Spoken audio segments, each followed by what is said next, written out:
हमारी पार्टी को कुचलने में प्रधानमंत्री जी ने कोई कसर नहीं छोड़ी। एक साथ हमारी पार्टी के 4 टॉप के नेता जेल भेज दिए एक साथ। अरविंद केजरीवाल, मनीष सिसोदिया, संजय सिंह, सत्येंद्र जैन। बड़ी बड़ी पार्टियों के अगर 4 टॉप के नेता जेल चले जाएं, पार्टी खत्म हो जाती है। लेकिन ये पार्टी नहीं है, ये एक सोच है। जितना ये खत्म करना चाहते हैं उतना ये बढ़ती जाती है।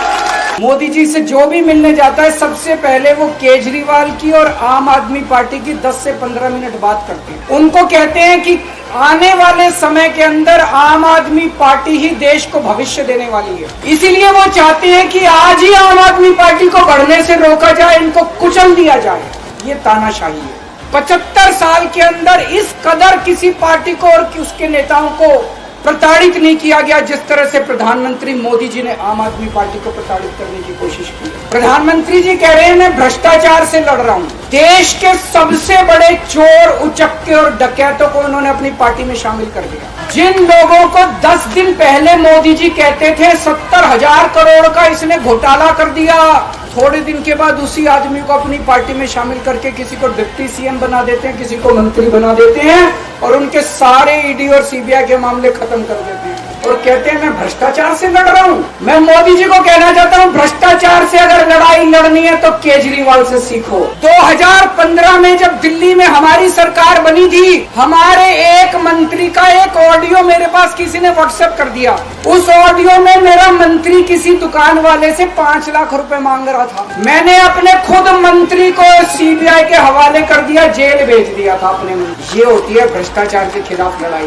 केजरीवाल को क्यों गिरफ्तार किया? केजरीवाल को गिरफ्तार करके उन्होंने एक मैसेज दिया है सारे देश को कि अगर मैं केजरीवाल को गिरफ्तार कर सकता हूं तो किसी को भी गिरफ्तार कर सकता हूं। एक बेहद खतरनाक मिशन चालू किया हुआ है प्रधानमंत्री जी ने, बहुत ही खतरनाक। उस मिशन का नाम है वन नेशन वन लीडर। जितने विपक्ष के नेता हैं उनको जेल भेजेंगे और जितने बीजेपी के नेता हैं उनको सबको निपटा देंगे, उनकी राजनीति खत्म करते जाएंगे। अगर ये चुनाव जीत गए, मेरे से लिखवा लो एफिडेविट के ऊपर, थोड़े दिन के बाद ममता दीदी जेल में होंगी, तेजस्वी यादव जेल में होगा, स्टैलिन साहब जेल के अंदर होंगे, पिनरई विजयन जेल के अंदर होंगे, उद्धव ठाकरे जेल के अंदर होंगे, जितने विपक्ष के नेता ये सारे जेल के अंदर होंगे।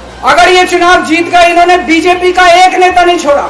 आडवाणी जी की राजनीति खत्म कर दी इन्होंने, मुरली मनोहर जोशी की राजनीति खत्म कर दी, सुमित्रा महाजन की, शिवराज सिंह चौहान जिसने मध्य प्रदेश का चुनाव जीत के दिया इन लोगों ने, शिवराज सिंह चौहान ने उसको मुख्यमंत्री नहीं बनाया, उसकी राजनीति खत्म कर दी। वसुंधरा राजे की राजनीति खत्म कर दी इन्होंने, खट्टर साहब की राजनीति खत्म कर दी, डॉक्टर रमन सिंह की राजनीति खत्म कर दी। अब अगला किसका नंबर है?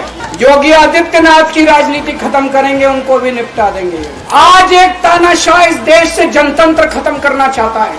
आज एक तानाशाह इस देश से लोकशाही खत्म करना चाहता है। मैं पूरे तन मन धन से लड़ रहा हूँ, संघर्ष कर रहा हूँ उस तानाशाह के खिलाफ। 140 करोड़ लोगों का साथ चाहता हूँ। 140 करोड़ लोगों से भीख मांगने के रहा हूँ, मेरे देश को बचा लो, मेरे भारतवर्ष को बचा लो, मेरा भारत बहुत। मैं एक दिन में 24 में से 36 घंटे काम करूंगा, पूरे देश भर में घूमूंगा इस तानाशाही को रोकने के लिए। दोस्तों, जितनी मेरे अंदर ताकत है, मेरा सब कुछ कुर्बान है देश के लिए। मेरा तन मन धन सब कुछ कुर्बान है मेरे देश के लिए। मेरे खून का एक एक कतरा मेरे देश के लिए, मेरे शरीर का एक एक कतरा, मेरी जिंदगी का एक एक पल मेरे देश के लिए। मेरे देश को बचाने के लिए मैं पूरे देश में जाऊंगा। मेरा अपना आकलन है कि 4 जून के बाद इनकी सरकार नहीं बन रही, मोदी सरकार नहीं बन रही है। केंद्र में इंडिया गठबंधन की सरकार बन रही है। आम आदमी पार्टी उस सरकार का हिस्सा होगी। दिल्ली को पूर्ण राज्य दिलाएंगे। दिल्ली का एलजी लोगों का एलजी होगा, दिल्ली का एलजी दिल्ली वालों का एलजी होगा। गुजरात से आया हुआ है अभी। दोस्तों, केजरीवाल को कभी किसी पद का लालच नहीं हुआ।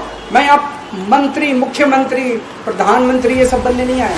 आज मैं अगर दिल्ली की जेल के अंदर रह के दिल्ली की जेल से इस्तीफा नहीं दे रहा, वो इस तानाशाही के खिलाफ संघर्ष कर रहा हूं, इसको समझ लेना।